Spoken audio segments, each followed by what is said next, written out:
What is going on, everybody? Welcome to the Locked In Baseball podcast. I'm William Locke, and joining me on this fine Monday morning and also Sunday evening is Luis Barranco.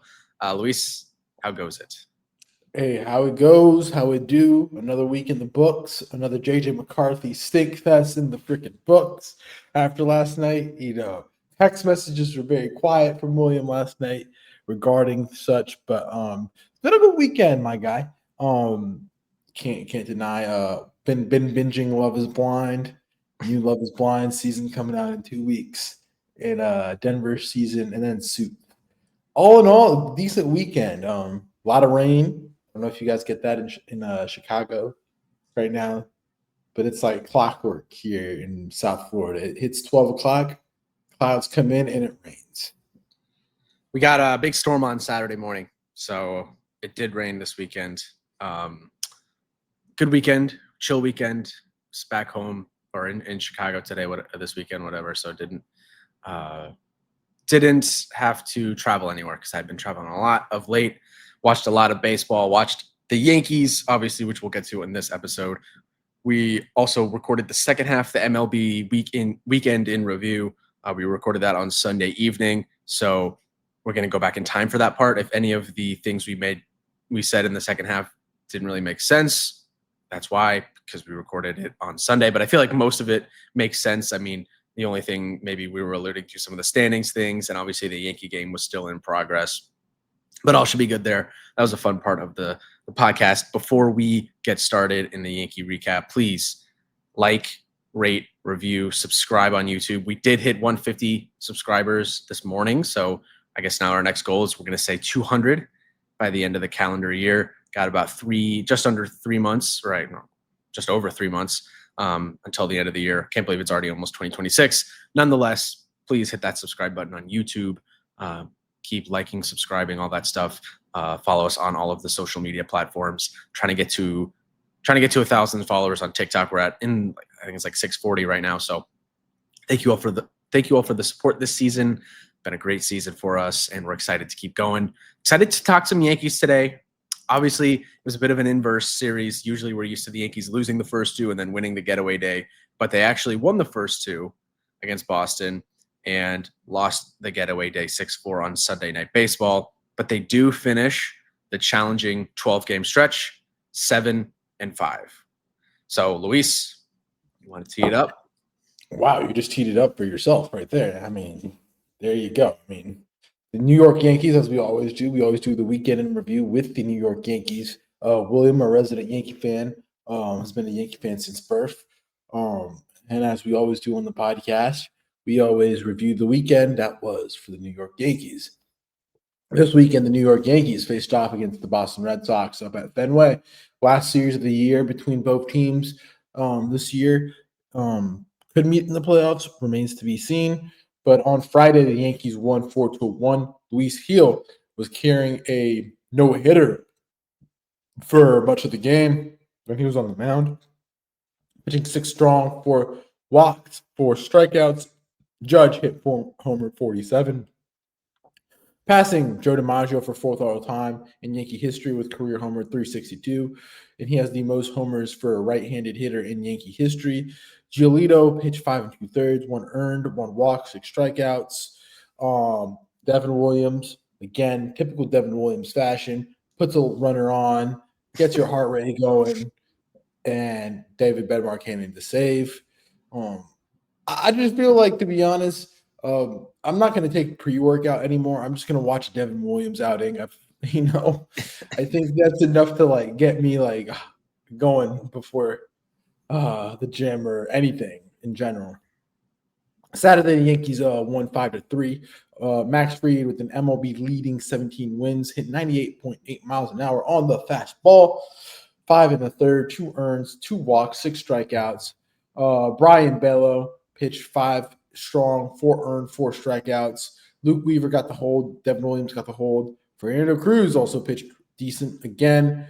And then David Bednar with the save. Jazz hit the homer. Alex Redmond hit a homer. And Jarren Duran hit a homer.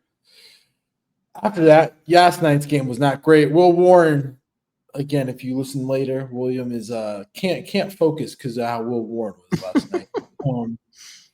Don't know if it's going to make the podcast, but I know William was very diligently losing it inside. Red Sox won 6-4. Will Warren pitched 5 strong, 6 earned, 2 strikeouts. While Crochet pitched 6 strong, 3 earned, 12 strikeouts. Judge hit homer 48. Rosario hit a homer. Caballero hit a homer. And then Navarez hit a homer for the Red Sox. I mean, that's 5 straight starts for Jose Caballero at shortstop this week. But, I mean, hey, 2 out of 3 from the Yankees. I think we learned a lot about this team, in my opinion. And I'd like to say I think the playoff rotation's kind of settled. The dust is settled with the playoff rotation after this weekend. You think? Well, Will Warren, I don't think should be anywhere near a playoff mound. If you look at his stats versus Boston this year, which seems like there could be a very good chance that the Yankees do play Boston in the wild card series or some round of the playoffs. He has 3 starts against Boston this season, and he's pitched to a 9.42 ERA. That's 15 earned runs and 14.1 innings pitched. Just don't think you can put him near a playoff mound. So I think game 1 is going to be, and we talk about this a lot, but I do feel like it is settled at this point. And I think there are some other major talking points from this series, from this weekend, that we need to get to. I think it's game 1 Fried, game 2 Rodon, and I think it's game 3 Schlittler. And then if you need a game 4 starter, it's probably Luis Gil.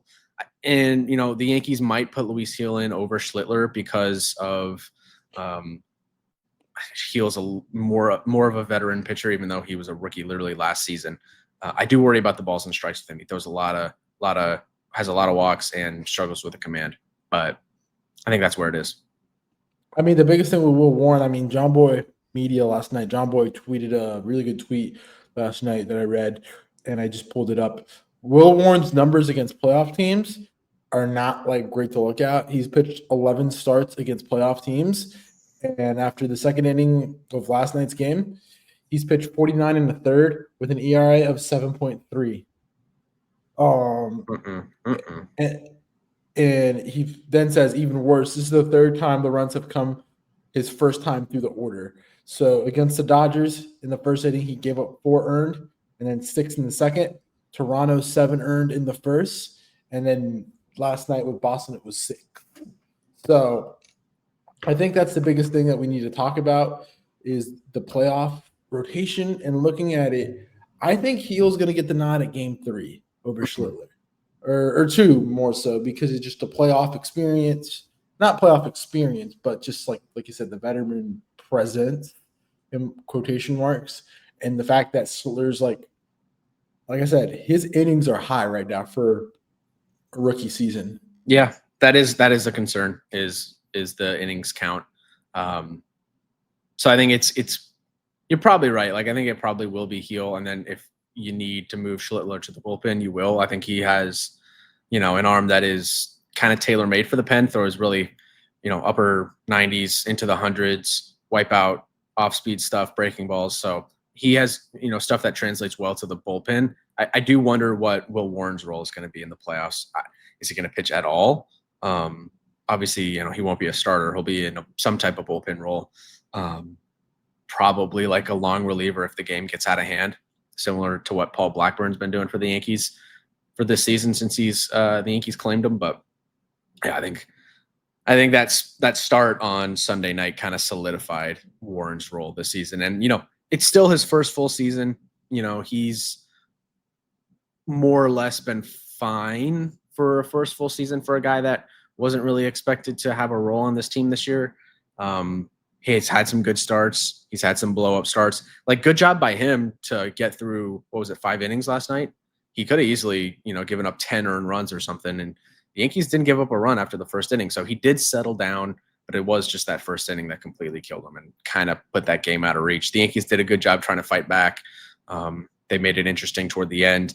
Judge had the leadoff single in the 8th or 7th, one of those innings, and the Yankees had 3 straight strikeouts. They had the tying run up at the plate in a game that started 6-0 in the first. So good job by them to fight back. And now they lose that game, but they still win the series. And now we move into the last stretch, the last 4 series, all against bad teams. So they got some opportunity to make up ground. It is a 4-game division lead for Toronto. I think the division is probably done and dusted at this point. It would take a lot for the Yankees to come back and win it, but I also think it's okay to be a wild card team. my question now to you is, looking at it, does this series give you any confidence as a Yankee fan going into the playoffs, knowing that you could get possibly matched up versus Boston or Houston like this past? Let's just say like these past 2 weeks. Do you have any more confidence than past 2 weeks, or no more confidence? Honestly, that's a good question. I think it's very similar to where I was before. And I was a guy that had always had confidence in the Yankee team. We've talked about it all season. I never lost full faith in them because I saw the talent. It was just doing it, consistent day in, day out. And they did a good job winning all of these series except the Detroit one. The Toronto series win was good, but I would love to see them win a series in Toronto. Obviously, they don't have that opportunity to do so for the rest of the regular season, so it would have to be in the playoffs where they have to go into Toronto and win. The Boston series win was good, but that Boston team is just an entirely different team without Roman Anthony. And I wonder what the Red Sox playoff roster will look like with him back in it. Is he going to be fully healthy with that oblique? Again, we know those injuries kind of linger. But if Roman Anthony is back in that lineup for October when the Yankees are playing them, this series, it means absolutely nothing because it's just night and day with Roman Anthony in and out of the lineup. So we'll see with that one. And then the other series was against Houston. Houston's kind of been tanking. They've been struggling. They got a lot of injuries. They're not the same team they were when they were playing some of their best baseball earlier in the season. So it kind of sounds like I'm saying no. It kind of sounds like I'm saying I was where I was before, or I am where I was before. Obviously you'd rather be 7-5 than 5-7, 4-8, 3-9, whatever. They did a good job. They took care of business. Ultimately, they didn't make up that much ground in the AL East standings. I can't remember exactly where the standings were before it started, but all in all, good job. Good job. Could have been better. Could have been worse. I feel like they're kind of where they need to be heading into October. I'll go out and say this. I think nobody wants to face the Yankees in the AL. I feel like the only team that would actively try to play the Yankees would probably be the Tigers. And I think everybody else would want to avoid them. I think Toronto would want to play him. I don't think so. I don't think so. I think Toronto would be very close, and I do feel like I do give the edge to the Yankees. I just do feel like they would just do it. Toronto gives me a lot of voodoo magic this season. I know we talked about how they have a bunch of comeback victories and whatnot, but I just look at every matchup for the Yankees. I'm like, okay, would you want them? You don't want the Mariners because on paper the Mariners match up really well, just line up and pitching. Then you look at Houston. You want to face Houston because Houston's just been a train wreck. They're like hobbling at the end right now. Mm-hmm. Boston, again, Roman Anthony, will he return? Will he not? I don't know what the status on his injury is. I think you still want them. I think they're saying he might not be. He probably won't be ready in the regular season. Might be a while. Mm-hmm. So that's what I'm saying. What team do you want? And I think Detroit is the only team that would give the Yankees fear because I do feel like Skubal and Flaherty and Mize does present those issues. But again, Skubal's hurt. So at the end of the day, the Yankees aren't in the worst spot. No. They're going to be a wild card team, but that's okay. The bullpen did a lot better this series compared to that implosion they had against Detroit, first two games of that series. What do you think about the roles right now? I mean, I think the roles are kind of getting very clear now that it's going to be Weaver in the 7th, 8th is Devin, and 9th is going to be Bednar. Yeah, pretty crazy that Williams seems like he's earned himself the 8th inning role. But I don't know who else you would put there at this point because I think you trust him probably more than Doval. Doval is so mercurial, but so is Williams. The only guy, again, you really feel good about right now in that bullpen is still David Bednar. You don't feel good about Tim Hill? I actually like Tim Hill. Yeah. I mean, I've always liked Tim Hill, but he's not going to be a super high leverage guy. I mean, he's going to come in and face lefties. And I guess if it is in high leverage situations, he'll be there. Having Yarbrough back is nice as a guy that can kind of eat innings. 49 pitches on Thursday. Did not pitch at all this weekend. Blackburn, another guy that can eat innings as a right-handed pitcher. But I think you're right. I wish they would use Weaver more in the 8th inning, but they seem to like him in the 7th. Williams had a good weekend, pitched Friday and Saturday, did not pitch on Sunday. The only bullpen guys they used yesterday was Duvall, Leiter, and Blackburn. So bullpen relatively fresh heading into this stretch. They need an off day, and they don't have an off day until next Monday. Like we said, it's 13 straight games. The other thing is Cruz gets a lot of the call now. We saw that the past week or so. That it's like I think the is Cruz before Leiter. Yeah, in terms of pecking order, I think so. Yeah, Cruz before Leiter, and then Tim Hill's lefty, and then Duvall is kind of like late inning. I think Duvall is. I mean, yeah, I think it's kind of just how he's feeling that day, because he can be lights out. He can be totally lights out, but there's also where he's just not hitting his spots. And it's like, oh god, here we go. And that's how bullpen pitchers are, man. They're just so mercurial. They don't if they're not locating, it's going to be a long night. Here's my question. No. What's up? Do you think Volpe starts at all at shortstop the rest of the way, or is Caballero kind of earned himself the role of starting shortstop? I mean, Caballero's earned it. I mean, I don't know if the computer feels like he's earned it, because the computer gives a lot of bias to homegrown Yankee prospects. I mean, Caballero should start because he's the healthy player and he's been playing well. Volpe should not play. I think Volpe should get shut down. I think that's what needs to happen. I think it's night and day.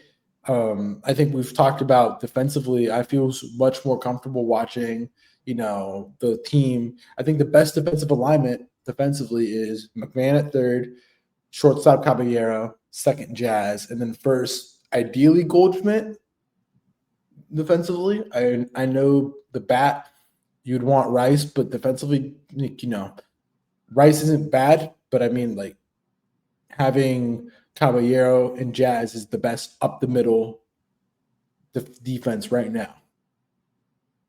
Yeah, Caballero, 5 outs above average at shortstop or on defense this year. Volpe's at -9 at shortstop this season. Caballero had a hit in every game against Boston. He had a double on Friday, a double on Saturday, and then had that tape measure home run over the monster out of the stadium on Sunday. Volpe, it's the most time he's missed consecutively in his career. I think most of it is due to injury, but I also think like Caballero has earned his spot as the starting shortstop on the Yankees. He leads baseball, all of baseball, in stolen bases. He has 46 stolen bases. Second place is 40, which is Chandler Simpson. Like, that's just an asset to have on your team. He's a good defender. He puts the ball in play more or less. And all he has to do, he does strike out 27% of the time, which is not great. But when he puts the ball in play, he can beat it out because he's so fast.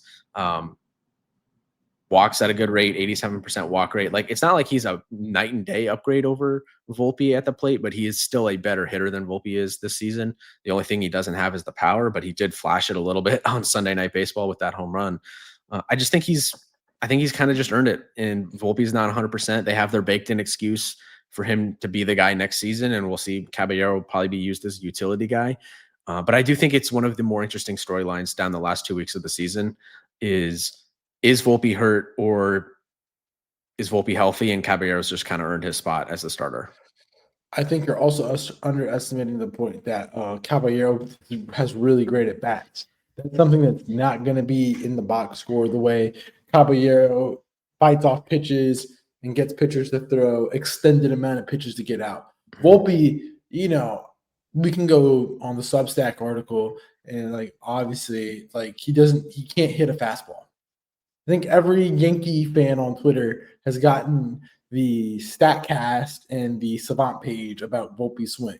Mm-hmm. And so Caballero extends at bats, and, Volpe gets out in 4 to 5 pitches. This guy gets out in 8 to 9 and puts some contact. And like you said, I was going to bring up on Friday night's game, that double comes at a really critical moment, because after that, he then steals to third. Mm-hmm. And I do feel like having that asset of stealing bases is something the team really doesn't have.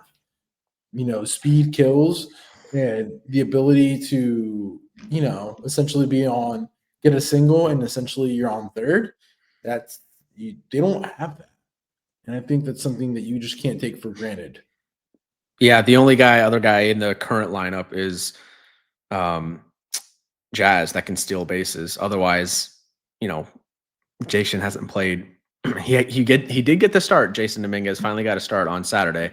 But otherwise, he doesn't, there's not really a guy that's going out there and stealing bases the way Caballero and Jazz are. So you're right. He is a very big asset. Another question is, do you see those Jazz quotes? I did. I mean, Jazz just needs to like stop talking. I love them, but you're giving too much bulletin board material to the media. Yeah, I'll read them just for the people that haven't seen him. He said post game on Saturday. He had a really good game on Saturday. Went 3 for 5 with a homer and 3 ribbies. He said, "quote We're the best team in the league. Any team that thinks they're better than us, they should know that when we step on the field, we're coming with relentlessness. We're coming to step on necks. We're not here to play around." He also went on to say, "We've been saying it all year long. We've been playing to everybody else's level instead of our own level. We've been losing games ourselves, making errors, just having poor at bats and stuff like that. We finally looked ourselves in the mirror and realized that we're the team to beat. That's how we've been stepping on the field for the past 2 weeks." I like that. I like that attitude. I like that approach. I think that's what Yankee fans wanted to hear. I don't know. I love him saying that to the media with 2 weeks left in the season when the teams can just slap that on the bulletin board and use it as material for the playoffs. You know when they play that Central Block team, when they go to Detroit in that second round series, it's going to be there. Or Cora's going to post it up in the against. Well, Cora probably did post it up in the bulletin board before the Sunday Night Baseball game, and then they just scored 6 runs in the first inning. I mean, I don't know, man. I just, like you said, it's tough. Yeah, I don't know. I mean, Jazz speaks his mind. That's certainly, and he 162 games, his first 162 games with the Yankees, I think it was like 40 home runs, 40 stolen bases, 828 OPS, something like that. Like he's been a star since he's been in New York. He's been incredible. But you got to back those quotes up now. Now that's out there in the ether, you got to back them up. You pay him $200 million? I think the Yankees will. I do think the Yankees will. Willie Adames or Jazz Chisholm? That's not even a debate. Jazz in a heartbeat. $200 million. That's what I'm saying. There's going to be questions on him. Bellinger too. You can make the argument with Bellinger. $200 million for Bellinger. $150 for Bellinger. $200. Yeah, that's they do have some guys in this lineup that they have to pay. The thing with Jazz is lockout. He's a free agent after next season. Lockout free agent. Pay my guy Jazz. You think maybe they try to give him an extension this offseason? Who knows? He's 27. I mean, he's in his prime, man. He's in his prime. He's got, you would think, a long prime here. He's a super athletic, great player. I just hate him wearing 13. Not gonna lie, I just hate the 13 on him. Like, no. Why is that A-Rod's number? Yeah. What is that? A-Rod's number? Like, what do you mean? Yeah, it is. They're never gonna retire A-Rod's number. I know, and he can't get 2, so it's like he should just wear 1. That's not retired, right? But no, number one is retired. Who wore 1? I can't remember right now. Give me a hint. Give me a hint. It was a manager. It's not Torrey because Torrey was 6. Was it Billy Martin? He did win as a player. Sorry, too. Yeah, Billy Martin. Yeah. So number 1, 2, 3, 4, 5, 6, 7, 8. 8 is retired twice. 9, 10, 15. So all 1 through 10 are retired. 15, 16, 20, 21, 23, 32, 37, 42, 42, 44, 46, 49, 51, all retired. So the Yankees are kind of limited in the numbers that they can give out. Like I said, as we look ahead to this week, Yankees got 3 versus the Twinkies. Again, should be a sweep. I don't know if I'd just chalk it up to a sweep. Needs to be one. Yeah. Needs to be one. I hope the only thing that would stop them is that they don't face whatchamacallit. What's his name? That boy. So it's Rodon Woods Richardson tonight. Tomorrow night is going to be Schlittler versus Zebby Matthews. And then Wednesday night is Luis Gil versus Taj Bradley. So, yeah, needs to be a sweep. No ifs, ands, or buts about it. Yeah, and then they travel to Baltimore on Thursday for a 4-game set. So we'll cover game 1 of that series on Friday, and that'll be Max Fried versus Dean Kramer on Thursday in Baltimore. Baltimore just got swept by the Orioles or by the Blue Jays, sorry, in Toronto last week or this weekend. Last thing on the Yankees, I think the AL MVP race should be over at this point. I think it should be signed, sealed, delivered. Aaron Judge is your MVP in the American League. If you look at the numbers, Baseball Reference WAR, Judge is winning by a ton. He's winning by 7.7 points in FWAR. Judge has more hits. He has better batting average, OBP, slug, OPS, OPS plus. Cal Raleigh's winning in home runs, ribbies, and stolen bases.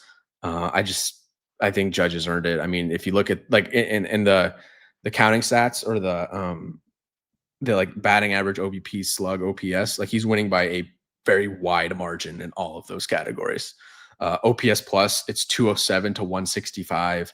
Batting average, it's 326 to 244. Like Judge leads the baseball in batting average this season. Second place is Jacob Wilson. I know Raleigh is winning in home runs, but Judge is only now 6 behind. I do think there's a world in which Judge finishes within like 4-ish home runs of Cal Raleigh. I think Judge will probably get into the 50s. And at this point, I think it's clear that Cal Raleigh is not going to get to 60. He's not going to get to Aaron Judge's record. Judge, I think he's had a better season. I know we can talk about the defensive value that Cal Raleigh provides at catcher, which is totally valid. But I just think the numbers that Judge is putting up, it's not really an argument. I mean, Judge has a better walk rate, even a better strikeout rate. He's just better WRC plus by a wide margin. It's Judge. Yeah. Will be interesting to see how the week turns out. Last road trip of the year for the Yankees going on right now. So hopefully not the last road trip of the year. Hopefully they get a road trip in the playoffs too. Yeah, but like extended road trip. Yeah. I just was looking at it like they've been gone Boston, Minnesota, Baltimore. So yeah. Any good food spots in any of those cities? I mean, obviously Boston's got the seafood stuff going on. I mean, well, we gotta ask Joe, man. We need to text Joe because I've been watching Love Is Blind Minnesota, and that's a whole different conversation. But like, what's Minnesota's like food? I have no idea. It's not cheese because cheese is Wisconsin. That's Wisconsin. Oh, Baltimore is crab cakes. Yeah, of course. Yeah, we forgot. Yeah, so they're being crab cakes. I just Googled what food is Minnesota known for. Minnesota is known for comfort foods like tater tot hot dish, dishes featuring the state fish walleye, and dishes made with the official state grain wild rice. Other iconic foods include cheese curds, lutfisk, and the popular burger known as Juicy Lucy. If any Minnesotans are listening, can you guys verify that? That is from Google AI overview thing. I did hear about Juicy Lucy. It's like a hamburger like stuffed in cheese. I'm gonna look it up here. Juicy Lucy. Juicy Lucy. Very interesting name. I'll just keep it at that. It looks it looks interesting. It looks like the cheese is inside of the meat. That's what I said. Yeah, I know. I'm just looking at it. It's like the ones you get at Fresh Market. The ones that they have the bacon and cheese in the patty. No, I didn't know you could do that. They have that at Fresh Market. Bro, have you ever been to Fresh Market and gotten like the pre-made food or the I have, but I haven't gotten I haven't gotten a burger like that though. The pre-seasoned food, yeah, it's pretty cool. It just makes a huge mess on the grill. The cheese. God, yeah, I imagine that's a mess. Yeah, but yeah. I don't know if I would. I mean, what's the difference with the cheese in the meat? Does it make it that much better? I don't know. We'll have to ask Joe. We'll have to. I don't know why Luis is laughing so hard at that. I don't even think that's a pause. Anyways, he's not saying anything. We're going to transition into the second half of the podcast here, which was again recorded on Sunday night. So, Luis, you got anything else before we move on? Hey, Joe, please help us. Give us some Minnesota food tips. I know the fish is good. The sockeye, what was it? The walleye, sockeye? I think it said walleye. Yeah. I mean, I had that when I was there back in the day. I've never been. Maybe Critics Corner takes Locked In Baseball takes over Minnesota. It's another ballpark I got to check off my list. So that's a hard one to knock off. Like, it's just out there. yeah, it's not really close to anything. It's It's just pretty. out there. I think it's like an 8-hour drive from Chicago, or 6 to 8 hours. It's pretty far. What is there to do in Minnesota? Freeze your ass off. Watch hockey. I don't know. Watch JJ McCarthy throw picks. Who's the Saints quarterback again? Hey, our quarterback threw 3 touchdowns for 200 yesterday. No turnovers. All right. Anyways, we're gonna move on. We're gonna move to the second half of the episode. Like I said, it was recorded yesterday, and we'll go there right now. So after the series win for the Yankees, let's talk about what's been going around in Major League Baseball this weekend. There's a bunch of really good series going around the league. I mean, we can talk about the big games. We are in the stretch point. It is September 14th. We only have around two weeks and a half left of baseball. I think the biggest news we need to talk about is Friday night, some fish files. Marlins played the Tigers, and the Marlins won 2 out of 3. Marlins got to Tarik Skubal, who left injured, grabbing his side on Friday. Marlins won 8-2. Skubal gave up 4 earned and 3 1/3. Sandy was back to form. 7 innings pitched, 2 earned, 8 strikeouts. Then Saturday, the Marlins won 6-4 with a walk-off Troy Johnson homer off Rafael Montero. And then Sunday on getaway day, the Tigers won 2-0. But man, talk about a big injury in the Central race. I mean, Skubal's hurt. Guards keep winning. We'll talk about the guards later. I mean, the only positive news this weekend for the Tigers is that Skubal is good to go for his next start, potentially, is what Passan tweeted out yesterday on Saturday. Yeah, that came out Saturday night. So it seems like he's going to be okay. Obviously, Tiger fans were in, freak out mode on Friday night after he left the game early. But seems like he's going to be okay. He's slated to start on Thursday against Cleveland, which is going to be a huge series now. The Tigers are 6.5 up as things stand. We can talk about the Guardians series next, but they've been on absolute fire of late. And they got a 3-game set starting Tuesday in Detroit. They also play a 3-game set next week, the final week of the season, in Cleveland. Skubal, like I said, slated to start on Thursday against Gavin Williams. So hopefully he can go. Hopefully that side isn't something that lingers for him down the stretch, because we've talked about it all season, and really like in the second half when the Tigers have shown a little bit of struggle, like that team is Tarik Skubal. And if he's hurt, which again, it seems like he's not, but if he is hurt and for whatever reason this side injury continues to linger, that team is in a lot of trouble. And also, like, shout out to the Marlins. I mean, I think they just picked up their 70th win of the season, hit their over a long time ago on the year.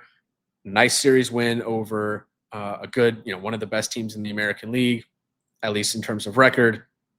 And they can play spoiler down the stretch, because they play Texas for 3 in Texas, which Texas is, they're a team that's fighting for a wild card spot in the National League, in the American League. And then in the National League, they play the Phillies for 3 and the Mets for 3 to wrap up the season. The Phillies are obviously playing for the first seed in the National League. And then you have the Mets, who have been in free fall of late. That's the last series of the year in Lone Depot, the fortress that is Lone Depot.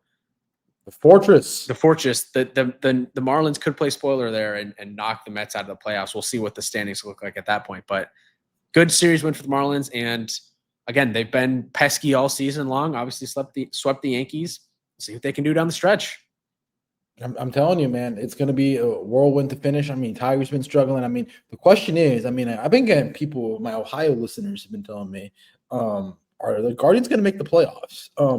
Guardians swept the White Sox this weekend. Tanner Bibee went a full 9, 10 strikeouts and 103 pitches. The Guardians won on Friday at 4-0, 3-1 on Saturday. And then Sunday today 3-2. Guardians have won 10 out of the last 12, getting hot at the right time, as we say. And now the question is, can they make a run at the wild card more so, or can they make a run to the division with the Tigers schedule? We talked about it last time. It's very interesting to see what will unfold. Yeah, they play each other 6 times down the stretch. So, obviously you'd have to win 5 or 6 of those if you really want to get back in, like, for real winning the division. The wild card is there. The problem for the Guardians and all the teams chasing in the American League wild card is the Mariners haven't been losing at all. The Mariners won again Today they actually took over first place in the American League West today on Sunday. The Astros have had been okay, but they finally lost. The Rangers kept winning. They finally lost on Sunday. So the Guardians have been playing incredible baseball, but they're still 2.5 back in the wild card. I think it would take a lot. Like, it's still going to take a lot for them to sneak into the playoffs. I've been saying it, like, I've been rooting for them because they're a team that, no offense, I would want to see the Yankees play in the playoffs. Tanner Bybee, complete game shutout on Friday in only 103 pitches. He was great. Cade Smith picked up 2 saves in this one, and they continue to win. We talked about how they played the Tigers 6 more times the rest of the way. They also play 4 against Minnesota and 3 against Texas. We talked about that Texas series last episode.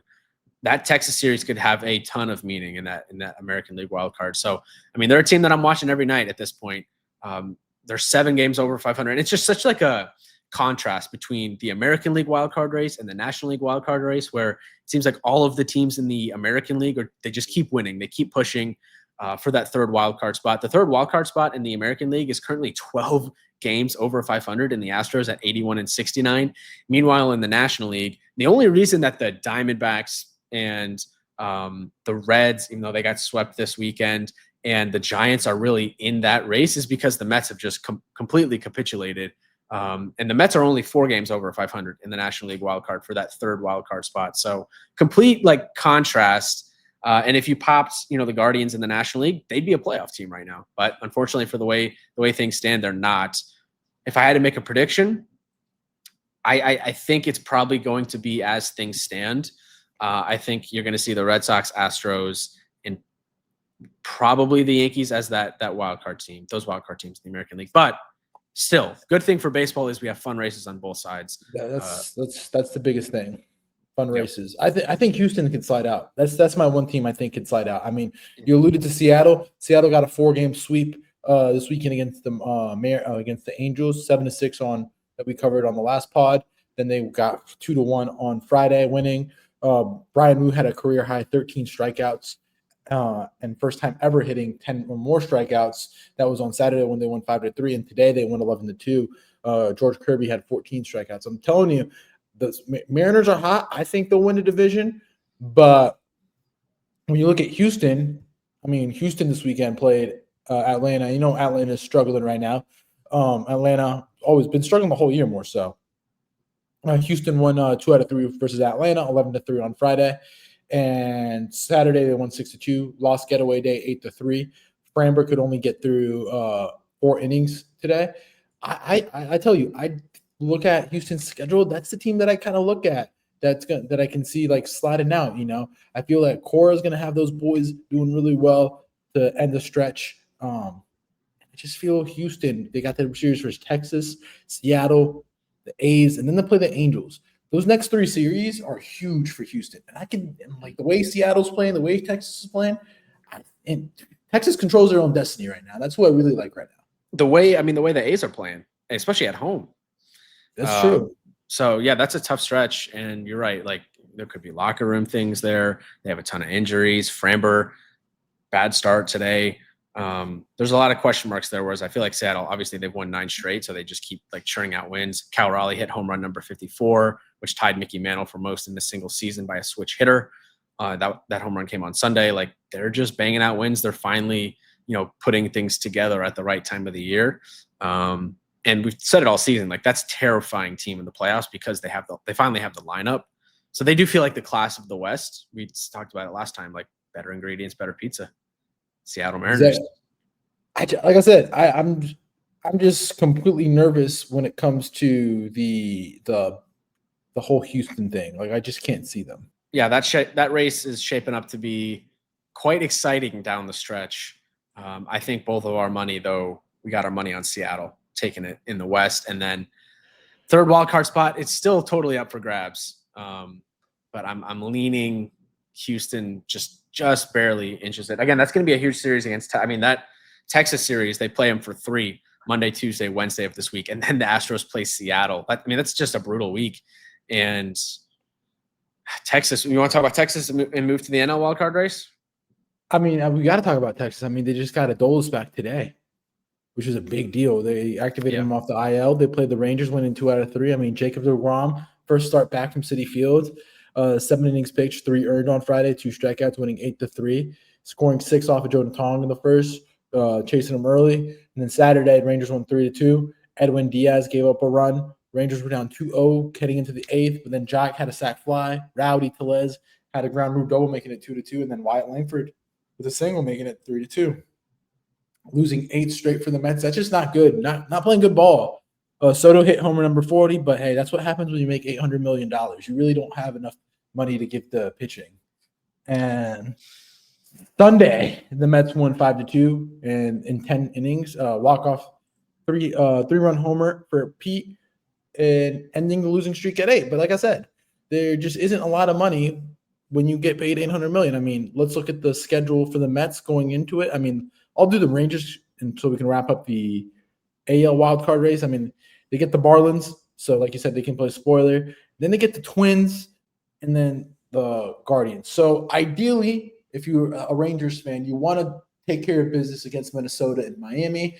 And then I think they win this week against Houston. Oh yeah. Yeah. And then they got the Guardians, which I think that's going to be the series of who decides who gets in.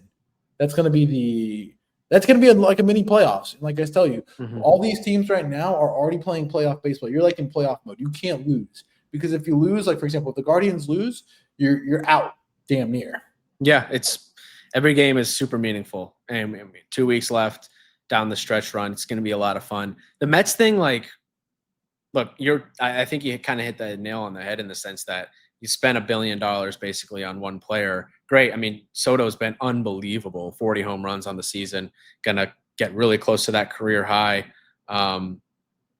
But when you head into a weekend where you're on a, what was it, like a 5-game losing streak, 6-game losing streak at that point? 6 games, yeah. Yeah, it was 6 games heading into the weekend, and you're starting 3 rookies in the biggest games of the season. Look, I get it. They're good rookies. I'm not saying they can't be good. I think they can all have very good careers in this league. But that's a lot of pressure to put on the shoulders of rookies, of guys that are in their early 20s. And, you don't have – they moved Shamania to the bullpen today. You don't really have – outside of David Peterson, they don't really have like that reliable veteran starter. Clay Holmes is in that rotation, but he was closing games for the Yankees last season. So I just think I don't know what's going on with the Mets. It's very weird. You look at their FanGraphs statistics, team stats, like all of the numbers are really bad. Starting pitching this year, 29th in walks per 9, 14th in ERA, 24th in WHIP, 16th in hits per 9, first in home runs per 9, so they don't allow home runs. Good for them. The bullpen, 17th in ERA, 18th in WHIP, 15th in walks per 9, 11th in K per 9, 23rd in hits per 9. The offensive numbers are better.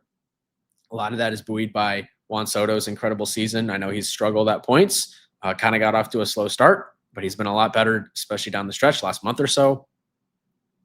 So I don't know. Do you think the Mets make the playoffs, or do you think they're going to really actually choke this thing away? It would be unfathomable to me if they actually ended up choking this thing away, but it's completely in play at this point. I think it's in play. I just don't know. For me, it's just like, I don't know. Like, okay, if they make it, what are they going to do in the playoffs? Who do they have to throw out? Because when you look at it, whoever they get matched up in the playoffs, Milwaukee has pitching, Philadelphia has pitching, LA has pitching, Chicago has pitching. Like, there's no one on the Mets that gives me any confidence in a 1-game, 2-game playoff, to be honest. Like, let's just look at it. Like, the only team that gives me like concerns pitching wise would be San Diego, because Dylan Cease and Yu Darvish haven't been that good this season, but they're way better than whatever the Mets are putting out on game 1 and game 2. Yeah, simple as, or whatever. It's just like, the thing about it is that nobody wants to win in the NL to get into the wild card. Everybody is so cool, nonchalant about making it and not making it, because if we go talk about the Red series, let's go talk about the Reds. The Reds got swept by the A's. Yeah, and you talk about these teams. Like Boone says, they have it all in front of them, and they're not going out and going on go time. They're not doing it. Yeah. My final thing on the Mets, they can still be like, they can have a good rotation next season down the road because they do have these 3 young pitchers that can all be very good. But for the 2025 iteration of the Mets, there's a lot of question marks with that starting rotation because they're all so young.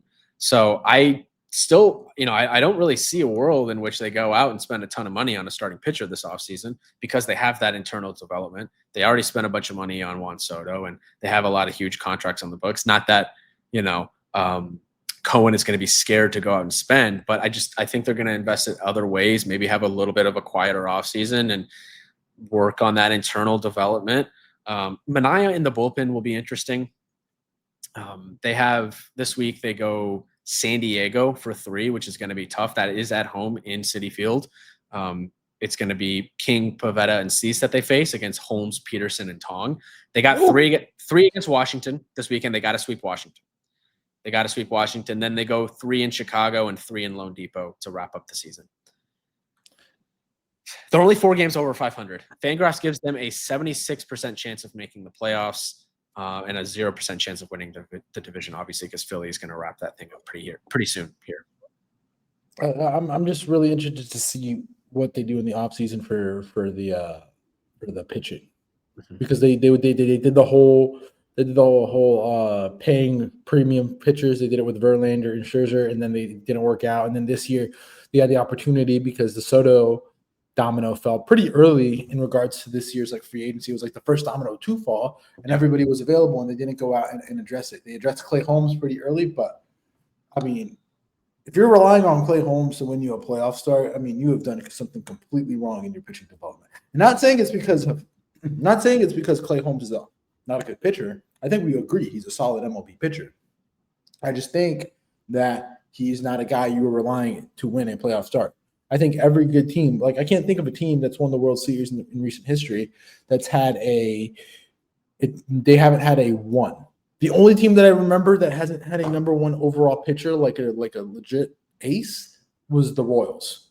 And even then they had Yordan Ventura, who had ace quality things. I mean, the Royals had the elite bullpen, which, if you got to the 5th inning, past the 5th inning, it was over because they would just have arms on arms that were just tossed around. So I just pulled up their rotation from that season because I was curious. The guy that got the most starts was Edison Volquez that year. He had a 3.55 ERA. Then there was Yordano Ventura, Jeremy Guthrie, Danny Duffy, Chris Young, and Johnny Cueto. Cueto had a 4.76 ERA that season in 13 starts. So to your point, that was definitely no ace on that roster. We'll see. We didn't talk about the Red Series enough, but they did get swept in, I was going to say Oakland, in Sacramento. Friday was 3-0. Saturday was 11-5, and then Sunday was 7-4. Nick Kurtz had a 493-foot grand slam on Saturday, the longest home run of the season and the longest grand slam since 2015. And then he had another home run on Sunday. So he's up to 32 on the season. Can we talk about a rookie season for Nick Kurtz? Pretty much since June, since he got called up, he already has 32? 34. 34 homers. Jeez. Imagine a full season, full offseason development, full season in MLB of the MLB. That dude's probably going to hit 50 next year easily. Yeah, I'll go ahead and say he's going to hit 50 next season, and he needs to be in the home run derby next year. 100% should be an all-star next year. He needs to be on Team USA in March for the WBC. Him and Langoliers need to be on Team USA. The problem is he won't make it because he'll get flushed out because there's Matt Olson and then there's Pete Alonso. It's 32 home runs, by the way. Sorry, I misspoke. I mean, we'll have to do the deep dive and churn up rookie seasons, but he's having one of the best rookie seasons in baseball history. Truly incredible. And we talk about it all the time. They got talent for the future. For now. Have we ever seen a rookie season? What was the last the top of the head without research thinking about great rookie seasons like that? Aaron Judge finished second in MVP voting in 2017. Should have won the MVP that year. Had 50 home runs. That was his rookie year? Yeah, that was his full rookie season. He debuted in 16, played a few games in August, and then he won the Rookie of the Year in 2017. I'm trying to think. Didn't Michael Harris have a really good rookie season? He did. Him and Strider were both together because it was a kind of a battle matchup. You have to put I'm Trout in that conversation. I'm trying to think of rookie seasons that, like, for example, I'm trying to think of rookie seasons that, like, without, like, played, like, pretty much like Kurtz. He was called up in June. He wasn't called up the season before. Yeah, Like, yeah, that's true. Just purely debut. He hasn't even played the full season. Yeah, it's crazy. And we're recording this on Sunday, so Yankees are already down 1-0. Not that you guys have already heard our Yankee recap at this point, but Will Warren not looking great. Jarren Duran leadoff triple. Jarren Duran, you say? Yeah. Let's get some NPC series out the way. Pittsburgh, Washington Nationals won 2 out of 3. Bubba Chandler pitched on Saturday. They won 5-1, going 6th, 1 earned, 7 strikeouts. Perfect game through 5. Nationals won Friday 6-5, and then Sunday they won 4-3. That's one of the NPC series. And borderline NPC series, Arizona, Minnesota. Minnesota, as you know, is dead. Arizona is still alive, but almost dead. But I mean, sorry, they're 2 back. They have a losing. No, they're 500, and they're 2 back in the wild card. That's crazy. Yeah, so they're still in it. I mean, Twins won the game 9-8 on Friday. Pablo Lopez has been pretty good since returning from the IL. 5 innings strong, 0 earned, 6 strikeouts. It's going to look really nice in pinstripes. I said it on Friday. I don't know if you're a fan of that. Diamondbacks won 5-2 in 10 on Saturday, and then Sunday they won 6-4. But like I said, Pablo Lopez is going to look real nice on a contender next year. Maybe the Yankees, maybe Jason Dominguez for Pablo Lopez. Yeah, you keep churning that. We'll see. I'm telling you, it just makes sense. He's a righty, It does make sense. We need a righty because we got Rodon and Fried. Not much from these two. Diamondbacks, they are still in it.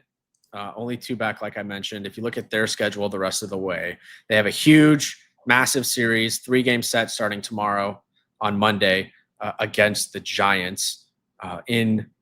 That one's in Arizona. They have a brutal schedule, though. Brutal series the rest of the way for Arizona. 3 against San Fran, 3 at home against Philly, 3 at home against the Dodgers, and 3 at San Diego. I don't think they're going to make it. I don't see it. But they have the opportunity. If they make it, they deserve it. Let's put it that way. So, yes, 100%. I'm getting to the point where I feel like if the Mets make it, they don't really deserve it. But anyways. But that's the whole thing. And this is a question that we can pose to listeners is, do you, like, with the institution of a third wildcard spot, do we believe that it's worth it? Is that third wildcard team actually deserve to make it? I mean, it's so different than what baseball has been for, the majority of its existence. I mean, obviously it used to be just the winner of the National League and just the winner of the American League can get in. Part of me wonders, and it might sound like participation trophy-ish, but should we give some type of award to the team that finishes the regular season with the best record? Because it's just 162 game season is just so different than the short, confined playoffs, and it's just entirely different sport. And the Brewers probably going to end up finishing the season with the best record in baseball. I feel like they deserve something, like some type of recognition to where, if they lose early, like in the DS or something, fans are just going to kind of chalk their season up as totally irrelevant. But they've been incredible. I feel like they kind of deserve some recognition. So you're saying, like in hockey, like a President's Cup trophy is what they call it? Yeah, do something like that. I think there should be value, just because playoff baseball and regular season baseball are so different. I don't know, but my thing is, like, you're deviating from the question. Is, like, do we deserve to have a third wild card? It makes the end of the regular season more interesting. It makes the end of the regular season more interesting. It makes the playoffs more interesting because you can get more of a Cinderella run. But at the end of the day, theoretically, you could be the third. You're the third worst, potentially the third worst non-division winner team. Yeah, I think the fact that the national it's the best of the worst. Sorry to clarify, not the worst, because it's the best of like the around 500 teams, at least in the National League this year. The American League, these teams are good. So I feel like if the Astros finished 10 games over 500 and missed the playoffs, like that kind of stinks. Meanwhile, oh my God, Warren is getting absolutely shelled. 3-0 Red Sox before an out has been recorded. 2-0, bases loaded, no outs. This game's over. No, 3-0. Sorry. Whew. All right, guess I'm watching Vikings Falcons tonight. This thing's over. Oh my God, not that. Then we're gonna get into a fight tonight. The whole JJ McCarthy fight all over. JJ Sorry, McCarthy and Michael Penix fight. Here we go tonight, boys.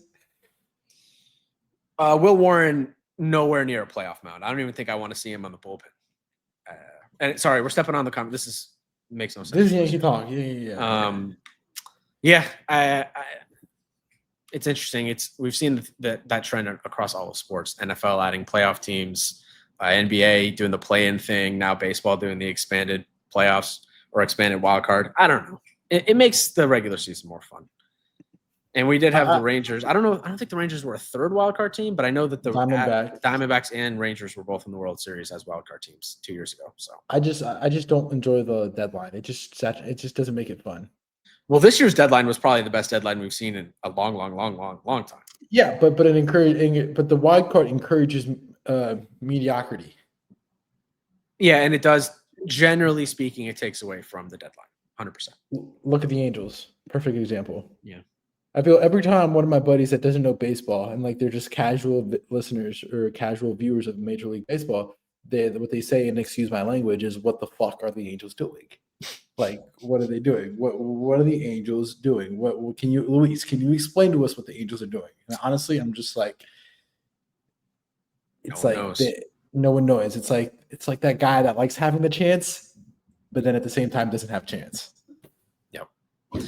It's like saying, oh, Sidney Sweetie's single, so I have a chance. But do I really have a chance? No, I don't. No, you don't. No, you don't. Not on the same chance. Can I slide in the DMs and see what's up? Yeah, of course, I have a chance. But do I have a chance? No, not really. But that's that series done. Let's talk about some NL West. Padres won 3 out of 4 against the Rockies. I mean, taking care of business. Padres won 2-0 on Thursday. Rockies won 4-2 with the Rockies. Rockies won Friday. 4-2. Misread that. Padres won 11-3 on Saturday. Dylan Cease pitched a nice 6 innings, 1 earned, 6 strikeout ball. 5th straight 200 strikeout season for Cease, which means dollar signs, because that will be a selling point to teams. And then the Padres won on Sunday. They got the win here in 9-6. So, I mean, good for the Padres taking care of business.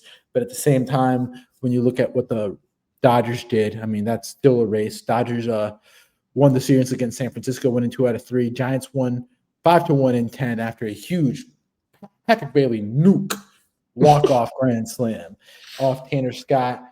Saturday, Dodgers won 13-7. And then Sunday, the Dodgers won 10-2. So, I mean, Dodgers pretty much, I think we could go out here and say, I know right now the gap between the division and the division for the Padres and Dodgers is 2.5. I'll safely say right now that the Dodgers are going to keep that at bay. Like I said, Padres fail to take care of the bad teams. Like, you should be sweeping the Rockies. I understand 3 out of 4 is good, but when you're trying to be a World Series, a championship title team, this is the time where you rise up and you take care of business. And I'm not seeing that from the Padres. The pitching, I'm just not seeing it. Again, Dodgers got that DNA. Again, it's unfortunate for Yamamoto, who still keeps getting screwed over in starts. His last 2 starts, he's had really good starts. He had that start in Baltimore, and then he had that start on Friday, and they both lost him.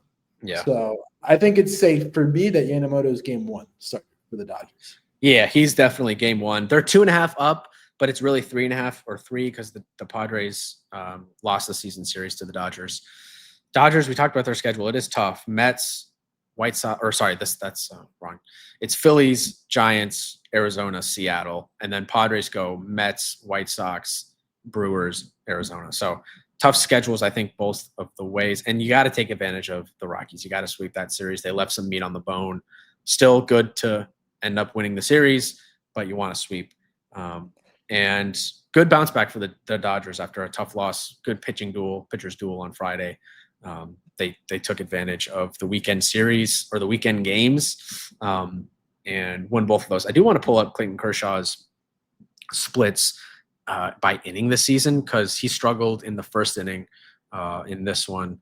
And on a Saturday game, and I'm stalling as I look for the stats. But he finished. The line was 3 innings, 4 earned, 5 hits, and he gave up most of those in the first inning. So I'm going to MLB.com as Rob Refschneider. 5-0 Red Sox in the first. Good Lord. I don't know. I can't find it. Splits. I got a question for you. Let me ask you this. I found it. Sorry. 7.65 ERA in the first, and then everything else is in the 2s except the 6th inning where he's at 3.24. So he's bad in the first inning. Let me just ask you this. Do you prefer playing good comp going into the playoffs, or you prefer playing like mediocre to bad comp? Like, for example, a good example is like we talked about earlier is the Yankees. The Yankees have a pretty like easy schedule to finish out the year. I mean, they have been playing the past 2 weeks. They had the Astros, the Jays, and the Red Sox, but they have, I believe, the White Sox coming up here at home. They got the Orioles. Would you rather play those teams, or would you rather have a schedule like that you talked about, like the LA, who LA's end of the season is ridiculous? Like we talked about, they play the Phillies, Giants, Diamondbacks, and Mariners. Like all teams have an opportunity to get in. Arizona, in parentheses, get in, but they all have a chance to be a playoff team. Yeah, it's a good question. It probably doesn't really matter. I think I'd rather play good comp though. You know, get used to like just playing what feels like playoff games against the best teams in the league. You know, you're not going to be able to play the White Sox and the Orioles and who else did the Yankees? White Sox, Orioles. They got 2 series against the Orioles, 1 against the White Sox, and then there's one other where it's not. Oh, Minnesota. Like you don't get to play those teams in the playoffs. So I do see value in playing good teams down the stretch for sure. So as we continue, let's talk about the next series on the list. Let's talk about some NL Central. William, what do we think about these 2 series? We had the Brewers take care of St. Louis, 2 out of 3. Friday they won. Brewers won 8-2 on Friday, and they won Saturday 9-8. Jacob Mezrowski went 5 strong, 4 earned, 4 strikeouts. Cardinals were up 6-1 in the 6th, but the Brewers came all the way back, scoring 3 in the 9th to tie it. Andrew Monasterio had an RBI single in the 10th that came up to win it. A lot of voodoo magic going up there in Milwaukee, as we'd like to call it here. Going to ask you a question about them. And then the Cardinals won 3-2 today on Sunday. Cubs played the Rays this weekend. Cubs won 2 out of 3. They won on Friday 6-4, and on Showtime Day, which I thought was pretty cool. I saw somebody, one of my friends on Instagram, went to the game today at Wrigley, and they put the Wrigley sign at home plate. They put instead of game time, they put Showtime, but SOSHO for like Shota Imanaga. Yeah, who pitched today. He went 5 strong, 3 earned, 9 strikeouts. Andrew Kitchuk with the save today. Rays won on Saturday, 5-4. Junior Caminero hit a homer, which pretty historic home run number 43. So, like I said, the NL Central. I mean, we talk about the Brewers as a team that I think most teams would want to face because they have a lot of voodoo magic and a lot of luck. So, baseball is a game of luck, but sometimes that luck wears out. We've seen it yearly. There's always that one team that gets really lucky and gets the bounces in the regular season. And then once they get to the postseason, those bounces start going the opposite way, or they don't get the bounces at all. Like the luck just kind of dries out. And it was like, oh, what happened? 1 year it was the Phillies were the best team, and then they got bounced out by lucky bounces for Arizona. So what do you think about those 2 series? I know you're tapped in with the Cubs. I know you've been hanging around Kayla. I know she has opinions about the Cubs end of season right now. So without further ado. Yeah, I mean, 5.5 back. I think the Cubs fans have definitely accepted the fact that they're going to be a wild card team. It does feel weird, like the vibes around. There's just not a ton of excitement around the Cubs, I feel like, and they're 20 games plus over 500 right now. I don't know why there should be more excitement. They're a really good team. The Brewers just happen to be the best team in baseball, so they're not going to win the division. Shota has given up tie for 12th in terms of most home runs allowed this season with 26. The most allowed in the league is 34 by Zach Littell in Cincinnati. Obviously, he started the season with the Rays. So Shota does give up a lot of home runs, ball flies in Wrigley. He's been okay this season. 3.29 ERA. I don't think that includes today's start. So actually, he might move up that list a little bit after today's start. Good series win for them. Caballero up to 44 home runs. Kittredge is getting the closer, the saves now that Palencia is injured. Ian Happ's been turning things up, 3 for 4 on Friday, had a home run today. Clutch 2 RBI double today from Nico Horner. And you're right, like the Brewers keep working their voodoo magic. They were down 6-1 in that game on Saturday, came back to win. I do worry again if I said this a couple of weeks ago, like I feel like they might just be using a little bit too much of their voodoo magic in the regular season, and the Cubs might bring out that voodoo magic in the playoffs. I think right now, as things stand, the Cubs will play the Padres in the first wild card series, and then the winner of that will play the Brewers, which would be a really fun series if the Cubs get to play the Brewers, obviously rivals there. Third straight 90-win season for Milwaukee, and the first to reach 90 wins this season. So. Yeah, I mean, I just feel like with football season started, I think the Cubs kind of take a back seat now. Yeah, but the Bears are a train wreck. The Bears are the worst. The Bears are a bottom 3 franchise in football. Like, when are Bears fans going to realize that we'll never be good? We'll never be good. Caleb Williams is terrible. Stop. This is a baseball podcast. So if you want to talk about football, we can start the Locked In NFL podcast. I'm pissed because this is a baseball podcast. Relax. This is a baseball podcast. Remember, you always tell me it's a baseball podcast. It is. The Bears are a good show. Stop. That is football. Those are the words we do not speak on the podcast.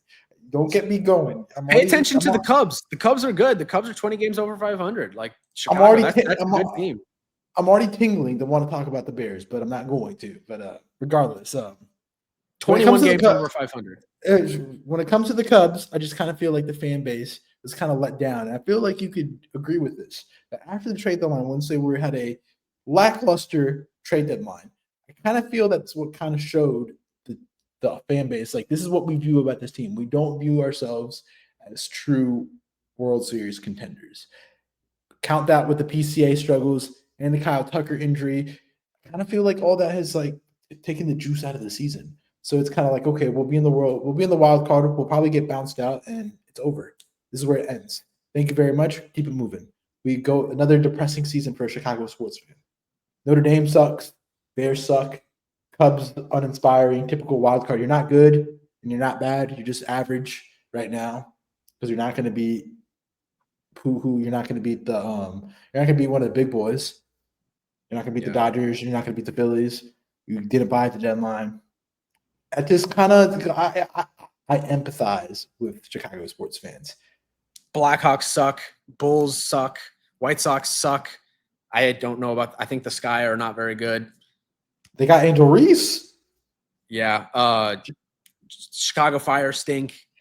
No, none of the Chicago teams have – I've lived here for not that long compared to a lot of fans, but I've been here for 3 years, and I don't think they've played a single playoff game in any sport. Hey, I've seen 2 Stanley Cups and 1 NBA Finals here, so I feel pretty blessed. And we got the CFP national title game if you want to come down in January. See Bryce Underwood? Just kidding. I want to say Carson Beck, but that's going to derail the podcast. But as we continue, let's keep it moving. We got 2 more series to cover left on the podcast. Baltimore played Toronto this weekend. Toronto pretty much putting a vice grip on the AL East division title as they sweep Baltimore. Blue Jays won on Friday 6-1. Vlad went 3 for 3 with an RBI and 2 walks. They won Saturday 5-4. Alejandro Kirk walked it off a sac fly. 45 comeback wins, most in MLB this season, now 46 after today, after they came back down to the Baltimore Orioles, winning 11-2. Like I said, Blue Jays, if there's a fortress in Major League Baseball, the Rogers Center Rogers Center is an actual fortress. 50-25 at home. They got all the nation rooting for them. And let me just tell you, with the CN Tower in the back, I think it's going to be a pretty hard place for you to walk in and get a victory. The weather's going to get colder up there. I know there's a roof, but it is going to get colder. So, some players are allergic to the cold when it comes down to it. Add that, they may be allergic to the moment of postseason baseball and October moments. I'm telling you, Toronto has a really good thing. If they can actually play good ball down the stretch, they could they can make themselves a team to make it to the World Series out of the AL if the Tigers keep slipping. So the Yankees are getting spanked. By the time you're listening, you'll know how this game ended, but it's going to be 4 games up for Toronto. Their expected win-loss is 84-65. They're 87-62. So the numbers actually suggest that they've gotten a little bit lucky. The numbers suggest the Yankees have actually gotten a little bit unlucky. Can they continue that magic in the postseason? I think that's what's to watch with Toronto. Getting home field will be huge for them. So watch that battle with Detroit and Toronto down the stretch. Whoever gets home field advantage, I think. But really, if Toronto can get home field advantage, that's just a really tough place to go and win. You mentioned the record. They got Tampa, KC, Boston, and Tampa the rest of the way. I think that's an easy stretch for them. I think they take care of business. They're the 1 seed over Detroit. I put money on that too. I feel salt coming out when you talked about the luck this year. Are they the AL version of the Brewers? Let's see. No. Well, God, dude, I picked this team to finish last in the division. 46 comeback victories too. So the numbers suggest the Brewers are a little bit unlucky. Their win-loss record is 91-59, and their expected win-loss is 94-56. So that's actually 3 less losses than expected. I don't know how ESPN calculates those numbers, but numbers actually say that the Brewers are unlucky, which is crazy. My question is, will we have a 100-win team? Do you think the Phillies or the Brewers get to 100? Last year was like the first time in a long time that we didn't have one. So the Phillies are at 89, Toronto's at 87, Milwaukee's at 89. I think Milwaukee can do it. If you look at what Milwaukee has the rest of the season, 12 games remaining. So they got to win 9 of them, obviously, to get to 100. But it's Angels, Cardinals, Padres, and Reds. Now the thing is, they might clinch the division early, and then you are still playing for home field advantage at that point. But I can see them doing it, but it's going to be close. Like if they get 100, it's going to be 100 on the money. I don't know, man. It'll be interesting to see. Like I said, Phillies are only 1 game away. Their magic number is 1 to clinch. Phillies won 2 out of 3 this weekend versus Kansas City. They won Friday 8-2. Walker Buehler pitched 5 strong, 1 earned, 3 strikeouts, and then they won Saturday 8-6 against the Royals. Salvi hit homer 300 and career RBI 1,000 on the same swing. 3-hit game for Harrison Bader. Duran with the save, but the Sunday Royals won 10-3. Like I said, pretty much they're in playoff. They're locked into the playoffs. It'll be, like I said, it'll be interesting to see, like if they can do it. The 100 games. I don't know. Harrison Bader, since coming over to Philadelphia, this is in his first 37 games, 352 batting average with a 954 OPS, 159 OPS plus. His OBP is at 410. He has 4 home runs, 15 ribbies, 10 doubles, a triple. Guy's been incredible. We talked about that as a guy. He's a true pro. Like he's a guy that every team would want to have on their team. He's been great for them, for Philly, and they needed him. Like they needed another outfield help. So good for Harrison Bader. Good for the Phillies. Philly's got that division locked up. It's over. KC Philly. They played in football and baseball this weekend. It'll be interesting. I mean, they just lost that game, so KC taking L's. Well, it'll be interesting to see. Like I said. And that wraps up this edition of the Locked In Sports Podcast. Make sure you tune in to our next episode coming out Friday. Got an episode coming out Friday. Yankees, as we said, Yankees got a week this week. Yankees will be traveling to Baltimore, and then they got Minnesota. Other way around. Minnesota, then Baltimore. Sorry. So we'll be coming back and covering that series. So yes, sir. Make sure you follow us on Instagram, on Twitter /X. Make sure you hit like and subscribe on YouTube. Make sure we get to 150 before the end of the season. And TikTok, Locked In Sports Pod. Let's get to 1,000 followers on TikTok. Locked In Baseball Pod again. I mean, hey, we'll be interested to see what happens. And that's it. That's all we got. Bears suck. Yankees got spanked on Sunday. Tough Sunday for me, but let's hope this week turns things around. Hopefully the Bears lose by 30 instead of 1,000,000. Luis, thanks as always. Yes, I sir. enjoyed this greatly. We'll be back on Friday. Until then, catch you next time. Peace out.